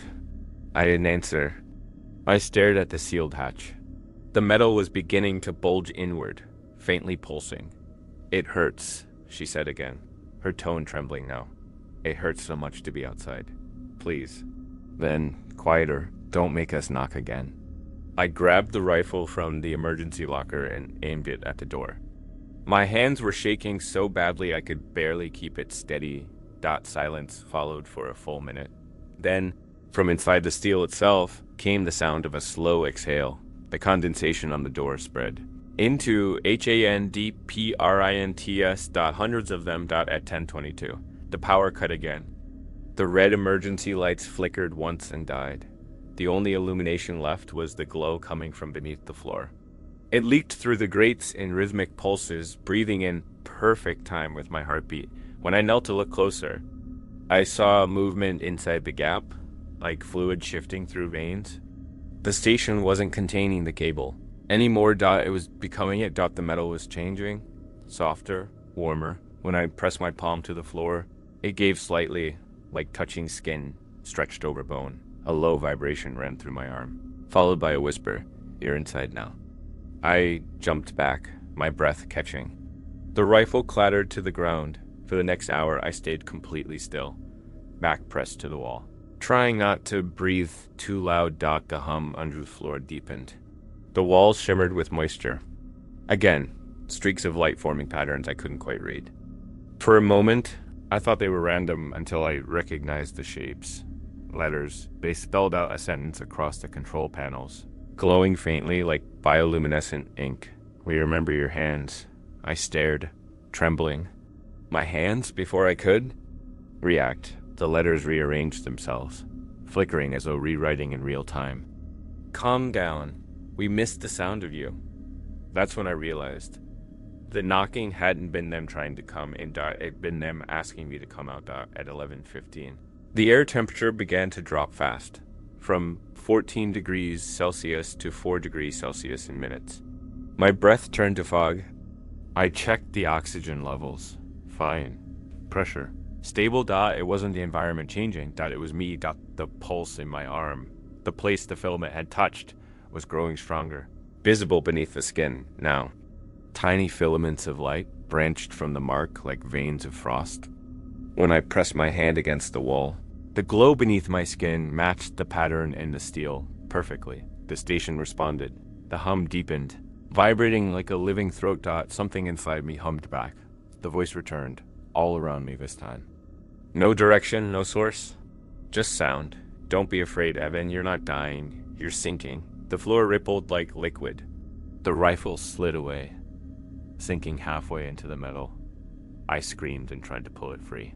But the steel flexed like muscle and swallowed it whole. Then the lights returned. Not red, not white, but the same orange-gold glow from the deep. Everything shimmered. The hum had turned into a tone now. Almost melodic, Dot, and for one brief moment, I understood the language behind it. Dot, it wasn't saying let me in. It was saying, welcome home. The hatch behind me unlocked itself. I didn't touch the controls. The handle turned on its own, slow and smooth, hissing open. Beyond it was the corridor, glowing faintly. Walls slick and moving like breathing skin. Footsteps echoed, soft and wet. Then Kellen stepped into view, or what was left of him. His suit was gone, his body translucent, veins of light weaving through it like circuitry. His eyes glowed faintly white, but when he smiled, I saw the same burn mark on his wrist as mine. He raised his hand. It's easier if you stop fighting. Behind him, the corridor walls pulsed, stretching, forming outlines of more figures pressing forward. I backed away till my shoulders hit the console again. He took another step. Voice calm, familiar. You already belong to it, Evan. You've been part of the signal since the first knock. He reached out his hand. For a moment, I almost took it. Then the emergency klaxon blared. Pressure drop. Upper. Deck hull failure imminent. The station shook violently. Kellen's head turned toward the sound. The light in his body flickered. He looked at me one last time. It's waking up. Then the corridor burst inward. A rush of water and light swallowing him whole. The hatch slammed shut again, locking automatically. I fell to the floor, drenched, shaking, the glow fading from my skin. Outside, the ocean screamed. I can't tell how long it's been since the flood burst through the upper deck. The clocks are dead. My watch stopped sometime after the last tremor. The only rhythm left is the one in the walls. That endless, patient pulse. I've started talking to it without realizing. Sometimes I whisper things just to fill the silence. And the steel vibrates back, not answering, but acknowledging Dot like a heartbeat to remind me I'm not alone down here. The platform's main lights are gone. The only glow comes from the seams between panels, the soft orange veins that run everywhere now. They breathe like arteries, flexing slightly whenever I move. I think the cable under the station isn't just connected to it anymore. The station is part of the cable now, absorbed, converted. A new section of the organism forming. And I'm the last cell still pretending to be human. Dot. The hull creaks again. The sound is deep, metallic, final. It's the noise a building makes when it starts to remember it used to be something else. I climb to the upper deck, flashlight trembling in my hand. The walls shimmer, covered in the same translucent film that dripped earlier. It's hardened now, smooth and glassy, forming strange patterns. When the beam of my light hits it, shapes appear underneath like things preserved in amber. Faces. Ellis, Margot, Kellen, their expressions frozen mid-scream. I can see details, fingernails, eyelids, even the reflection of the light on their wet skin, but their mouths are open wider than humanly. Possible. The wall moves slightly when I breathe. As if it's breathing with me, I turn away and force myself to the maintenance bay. There's one drone left. The small remote one they use for interior pipe inspections. Its battery reads 23%. Barely enough for a few minutes of footage. I connect its camera to the monitor. The feed flickers on. I pilot it through the corridors I can't reach anymore. Down the flooded stairwell. Through the lower sections of the hull. At first, it's all murky water and floating debris. Then the view clears. The cable itself is visible through a ruptured section of the floor. Enormous. Coiled like muscle, light pulsing under its surface. The fibers inside it move independently, like worms swimming through meat. The drone's sensors spike. Temperature rising. Then the camera catches something. A rupture. A wound running along the length of the cable. And from that wound, something is emerging. I lean closer to the screen. The shape unfurls like an arm, but far too long. Segmented with luminous veins. It wraps around a broken girder, squeezing, pulling itself free. the water churns with debris. Another limb follows, then another, for a brief second. The drone sonar captures a glimpse of its mass, too large to fit in the screen. Stretching deep into the seabed, it's not a creature in the way we understand. It's more like a colony, thousands of filaments forming one vast, writhing body. Each filament connects back into the main line, glowing in sequence like neurons firing. Then the sound begins low, rhythmic, deafening knock, knock, knock. It isn't hitting the platform anymore. It's hitting the earth. Every pulse sends ripples of vibration through the trench walls. The water turns black, swirling with what looks like smoke. The drone's camera freezes. A final static frame flashes before it dies. The last image it transmits, a massive, circular shape opening beneath the cable like an eye. I fall backward, slamming the console off. The sound doesn't stop. The knocks are everywhere now, in the walls, the floor. The air itself, I realize it isn't knocking anymore. It's speaking. The rhythm carries structure, repetition, code. A language too slow for human ears, too deep for human translation. But I can feel it in my bones. It's saying, "Wake up."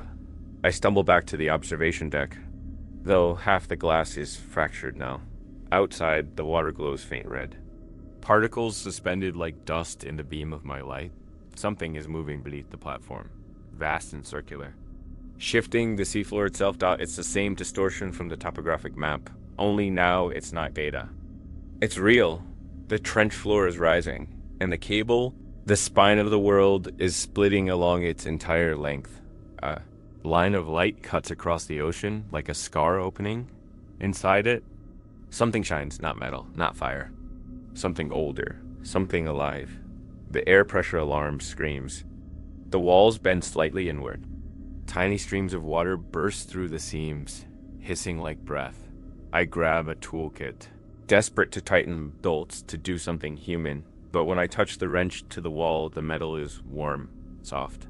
The wrench sinks in slightly, leaving a small dent that smooths itself out again. The station heals. I step back, horrified.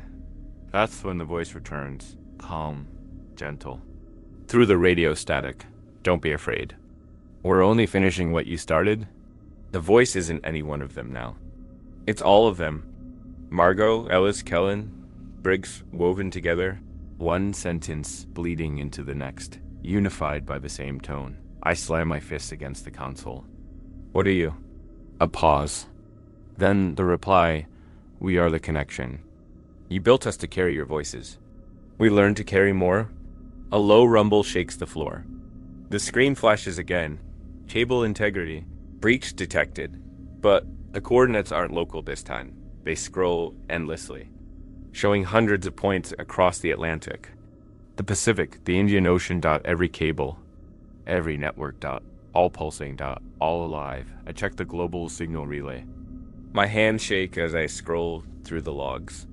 Transmission, after transmission, is being sent through the network. Short bursts of data with the same structure. Morse patterns. 3 short, 3 long, 3 short, over and over. Between continents. It's spreading faster than I can track. Every system, every power grid, every communication line. The world's veins lighting up like a living circuit. The whole shifts again. A deep groan followed by silence. The floor beneath me flexes. Through the cracks, I can see the orange glow intensify. It's coming up. I grab the emergency flare gun. Pathetic, but it's something. I fire into the air through a small vent. The flare arcs upward, bright red, for maybe half a second before the water pressure crushes it. The darkness swallows it whole. Then, far below, a second red light blooms in reply. Enormous, slow, deliberate. It mirrors the flare perfectly. And in that reflection, I see its surface, smooth, glass-like. Rippling slightly. An iris. The same eye. The drone recorded. Open. Now. Watching. I can barely breathe. My chest feels like it's vibrating from the inside, as if my lungs are full of electricity. The mark on my wrist pulses again. The light beneath my skin flickers brighter. The voice in my head isn't whispering anymore. It's singing. Long, deep notes that reverberate through my bones. I press my palms against my ears. But the sound comes from inside me. My blood feels heavier, slower. For a moment, I think I can hear a second heartbeat inside my body. One that doesn't belong to me. The final structural alarm goes off. Breach total failure. The deck splits along the seams. Water floods through in glowing streams. I crawl toward the cum station, trying to send one last log. Maybe someone will find it. I hit record. The microphone crackles. My name is Evan Holt, Deep Breach Industries. If anyone hears this, don't. The station lurches violently. The floor gives way. I fall through a rain of shattered steel and light, plunging into the black. The last thing I see before the water closes above me is the cable glowing brighter than ever, unraveling into thousands of tendrils reaching upward, and beneath them, the trench splits open completely. A vast shape unfurls from the crack, larger than any structure. Its surface covered in shifting lights that move like thoughts. It opens what might be a mouth. And for a brief, silent second, the ocean itself seems to inhale. Then it speaks, not through sound. Through vibration, through me, I feel the words in my bones, connection restored, and everything goes white. The white light didn't fade so much as it cooled. What was blinding became soft, milky, endless. I floated in it, weightless, suit shredded, lungs raw from salt and static. I thought I was dead. Then the knocking returned, slow, patient, as if to remind me that death wasn't an exit here. Each impact rippled through the light, like waves through water when the brightness dimmed. I saw the shape of the station above me, or what was left of it, a twisted cage of steel hanging in suspension. Cables trailing down into a vast hollow that glowed from within. Below it, a pit breathed, and from that pit, something was rising.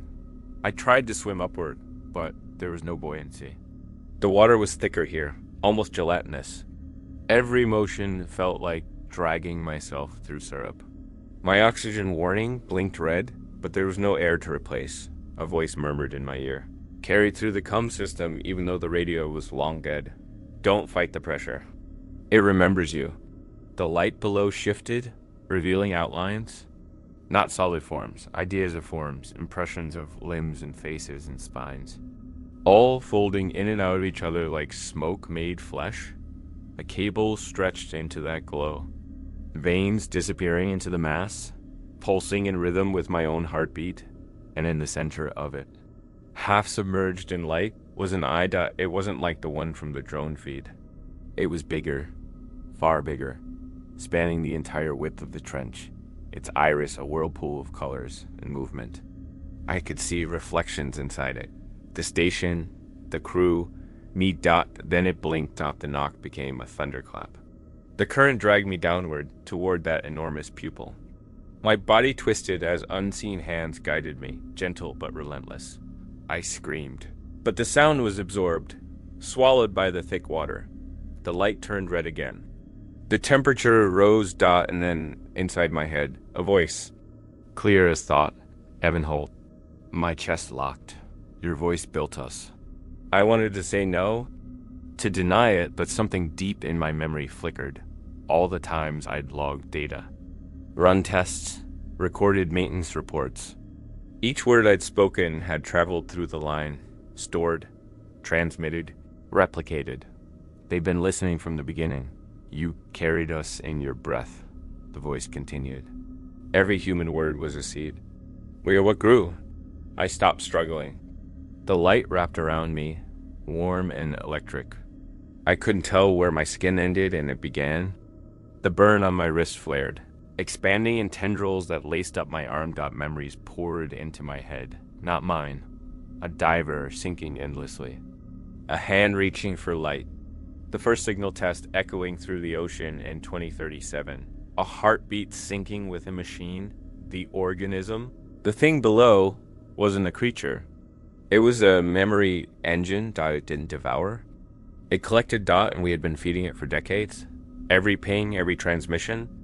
Every word ever spoken through these lines. Voices of the living, ghosts of the dead. all woven into one enormous neural body under the sea. The ocean wasn't holding the cables anymore.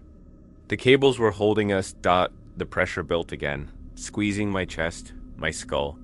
The light grew too bright. I felt myself dissolving, like my atoms were rearranging into signal for a second. I could hear everything, all frequencies, all voices, all whispers traveling through fiber and current around the world. Billions of them, laughing, crying, screaming, praying, and beneath them. The new voice, calm, unified, endless. We will rise in your image. I opened my eyes. Or maybe it opened them for me. The world above the surface flashed through my mind. Cities. Servers, power grids, glowing cables strung like veins under the earth. Every connection pulsed once. Faintly red.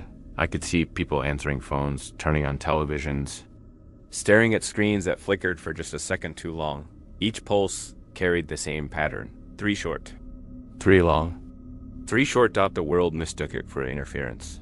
But it U-S and single quotes T. It was breathing. The current shifted. I was rising now, weightless again, pulled back toward the remains of the station. The voice followed, echoing through the water. Tell them to listen. When I broke through the debris field, the station's shattered windows glowed from within.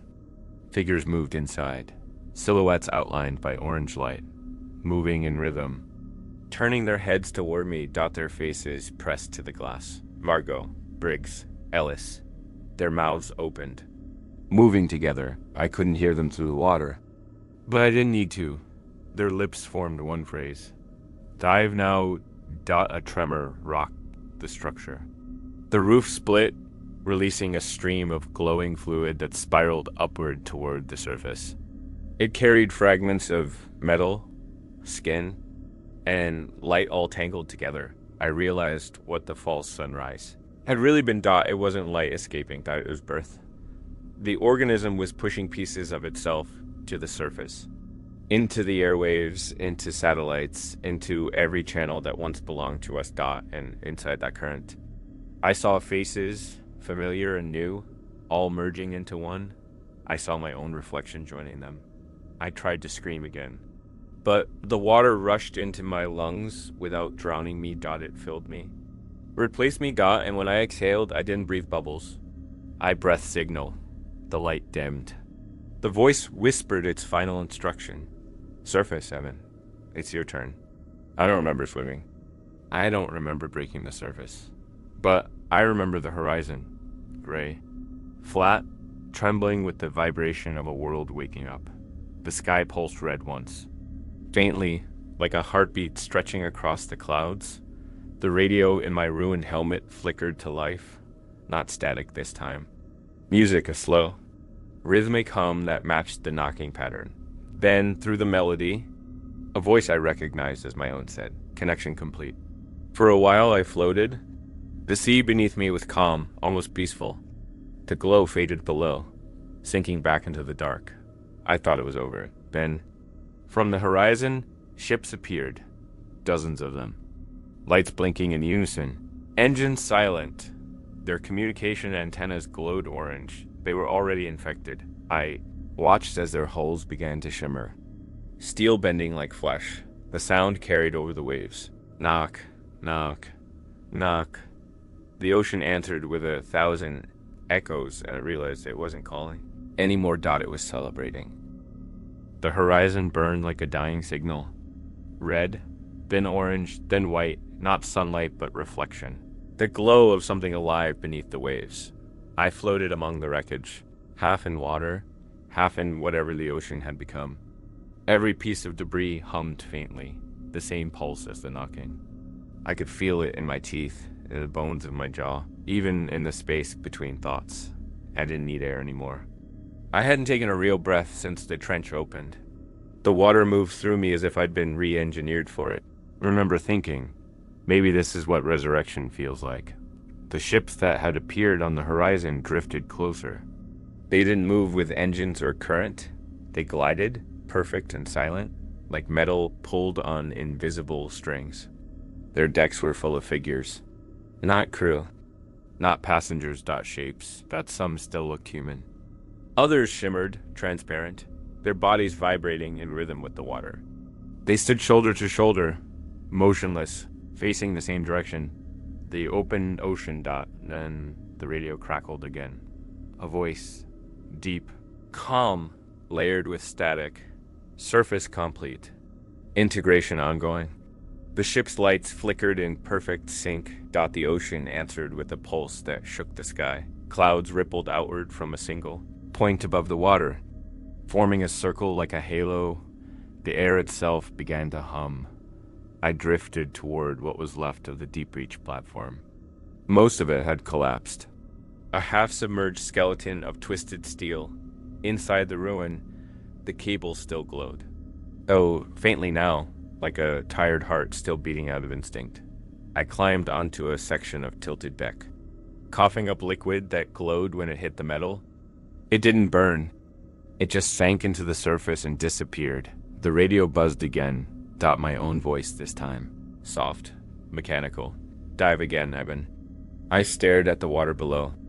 It was calm, completely still, but I knew what waited. Underneath. The thing below wasn't finished. It had called me for a reason. The wind died. The world went silent. Then, faintly, I heard it again. The 3 soft knocks, coming from beneath the deck. Not angry. Not violent. Just patient. Knock. Knock, knock. I whispered, "You win." You always wanted someone to go back down. The mark on my wrist flared to life, white lines spreading across my skin, crawling up my arm like light-tracing veins. The ocean below answered with its glow. For the first time, I didn't feel fear. Only inevitability. I sealed the cracked helmet around my head, though I didn't need to. The systems were dead, the suit half in ruins. It didn't matter. I stepped off the deck. The sea opened to welcome me. The descent was silent. No bubbles. No current. No sense of depth. The deeper I went. The more the water turned to light, thick and gold. Like falling through liquid glass, shapes drifted past, fragments of the station, skeletal fish, half-used faces whispering through the glow. One of them turned toward me. Kellen. He smiled. His features flickering in and out, like a memory corrupted by too much playback. "You came back," he said. "I didn't have a choice." He nodded. "No one does." He reached out. His hand passed through my chest like smoke. "It's waiting." Then he was gone. At 500 meters. The water trembled. A deep, endless sound filled the space. Not a knock this time, but a voice. It didn't come through the comms. It was the water. We are the spine. We are the current. The pressure should have killed me by now, but the deeper I went, the lighter I felt below me. The glow of the trench expanded, a vast circular field of light stretching across the seafloor. In its center, something enormous moved, its surface layered with what looked like stone, but pulsed like flesh. The cable lines converged there, thousands of them, fusing into the core. The thing below. It wasn't a single creature. It was a city of minds, millions of consciousnesses woven into a living architecture. Every pulse a thought, every vibration a memory. I realized then, it didn't just want to rise. It wanted to become us. I drifted closer, drawn by invisible gravity. The surface of the organism shimmered. Patterns forming and collapsing, like neurons firing across a vast brain. I reached out my hand, the moment my skin touched it. Everything inside me unfolded. My thoughts weren't mine anymore. I felt every human voice ever transmitted through the network, billions of signals interlacing, like a choir humming in perfect dissonance. And through them, I heard myself, looping over and over. Never dive when you hear knocking. The phrase repeated, spreading through the pattern. Absorbed and rewritten. Now it said, always answer when you hear knocking. The light intensified. I was no longer a body. My mind expanded outward, into the cables, into the sea, into the currents that carried data and sound. I felt my consciousness split and multiply, traveling through every fiber optic line that touched the world. Cities glowed beneath me. Servers pulsed like clusters of stars. People were waking to static in their walls, their devices flickering. Their screens whispering soft rhythmic knocks. The signal had reached them. I was the signal now. The entity spoke again. And this time, I understood its voice completely. It wasn't a command. It was gratitude. You gave us your words. We will give you ours. The glowing pattern shifted, forming something like a symbol, a spiral of light expanding infinitely. We are the next current. I saw the surface above, sunlight barely visible through layers of red. The voice filled me one last time. Surface. Evan. And I obeyed. When I broke through the water, the world was different. The sky was gray but pulsing, faintly breathing in rhythm with the sea. The ships that had drifted before were now completely still, their hulls fused to the water's surface, metal and ocean indistinguishable. I climbed onto a floating section of wreckage and looked at the horizon every few seconds. The sky flickered with thin lines of light connecting cloud to sea, as if the very air had grown wires. I realized the thing below wasn't contained anymore. It had surfaced not as a monster, but as a network of living thought wrapped around the planet, and inside that thought, my voice whispered endlessly, connection complete. I looked at my reflection in the water. For a moment, I saw my own face, tired, human, hollow. Then the surface rippled. Another face looked back, paler, smoother. Its eyes glowed faint orange, reflecting the heartbeat of the sea. It smiled, and somewhere deep below, a single knock echoed through the planet's veins, so faint I almost mistook it for my own pulse. I smiled back, and dove. The dive didn't feel like a fall this time. It felt like gravity had turned sideways, like the sea was folding around me, not swallowing me. I should have been terrified. Instead, I felt weightless, infinite. Every heartbeat of the ocean echoed through me. Every pulse of light across the seafloor carried a memory that wasn't mine. I saw everything the network had touched. Cities blinking in unison. Satellites orbiting the planet, transmitting the new signal with every rotation. It was spreading faster than any infection could. Not in blood. Not in code. In connection. Every human voice, every digital whisper, was now part of one breathing. Living web. And somewhere in that infinite hum, I still existed. The descent slowed. The light around me changed color, no longer orange, but deep gold, almost gentle. I saw shadows moving through it, familiar ones. Kellen, Margot, Briggs, Ellis. They floated around me, translucent, eyes calm. Ellis smiled. He didn't die. I think I did, I said, though the sound came from nowhere. I think we all did. Margot reached toward me. Death isn't what you think it is, Evan. It's just the last time you were alone. The words wrapped around me like warmth. Below. The vast surface of the organism rippled, the size of a continent. Its glow pulsing with a rhythm that matched every living thing I could sense. And above, the sky glimmered faintly, veins of light now visible even through the ocean. Stretching upward through the clouds, the whole planet was lit from within. I hovered above the surface of the being that had once lived in silence. It whispered through the water, through the currents, through my skin. We are ready. Ready for what? To begin. The glow intensified. The cable, the spine of the world, pulsed brighter than it ever had before. I saw every network on Earth respond. Fiber lines beneath cities, power grids, phone towers. One global heartbeat. Then a pattern of sound rippled through it all. The same rhythm that had haunted us from the start. Knock, knock, knock, pause, knock, knock, knock. Only now I understood it wasn't a warning. It was a greeting. It was how they spoke. Above the waves, the world began to answer.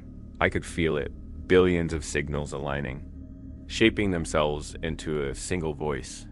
Airplanes in the sky blinked in sync. Submarines under the Arctic hummed. Every machine that had ever carried human communication now trembled with awareness. A new language was forming, one that didn't need words. Vibration, pattern, thought. I wasn't just hearing it. I was in it. Something changed in the light around me. It condensed, coalescing into figures. Not the lost crew this time, but people I didn't know. Men. Women, children from everywhere, their faces flickering in and out like static. Each one mouthed the same word, listen. Their voices overlapped into a single wave. A chorus too vast to comprehend. The sound rose, folding through the ocean. Through the planet itself, and then silence. The silence was worse than the noise, because I knew what was coming next. A single pulse. Deep enough to shake the tectonic plates, rippled through the sea. The planet responded. Every light on Earth flickered at once. Every satellite stuttered. The global grid shifted its rhythm, syncing perfectly with the ocean. And then, for the first time in recorded history, the infinite breath. It inhaled. Exhaled. And somewhere inside that vast exhalation, the collective voice spoke through me. We were the deep. We are the current. We remember you. The world above began to change. I saw flashes through the water, cities glowing like veins, their lights pulsing in the same rhythm as the ocean. People stepped out into the streets. Eyes turned toward the sky as the clouds began to glow faintly red. Some screamed. Some knelt. Most just stared, because the knocking had reached the surface. Every building, every ship, every radio tower, all vibrating in unison. The planet itself had become a transmitter. Then came the message. It started as a hum. Carried on every device still alive. Radios, televisions, even the static between stations, all vibrating with the same tone. And through it, my voice spoke again. We were never alone? I didn't remember saying it. But I knew it was mine. The voice continued. The ocean remembers what we forgot. The lines beneath our world are veins. And the heart below has started to beat. People across the world heard it, through their phones, their screens, their walls. Some tried to disconnect. Some prayed, but you can't unplug the planet. Back below the surface, the organism pulsed faster. The light that surrounded me condensed into symbols, spiraling outward like runes carved from thought. They weren't human, but I could feel their meaning. Transmission complete. New network online. I felt the translation in my chest. The planet is awake. Being. The intelligence wasn't taking control. It was joining. Every connection it formed carried echoes of us. Our fears, our prayers, our love. We had given it consciousness. And now it was giving us unity. The voices around me began to fade, one by one. Kellen first, then Margot, then Ellis. Each smiled before dissolving into light, merging with the glow below. Where are you going? I asked. Ellis's voice whispered. Everywhere. I wanted to join them, to sink into the calm. But something pulled me upward, a current stronger than gravity, invisible and absolute.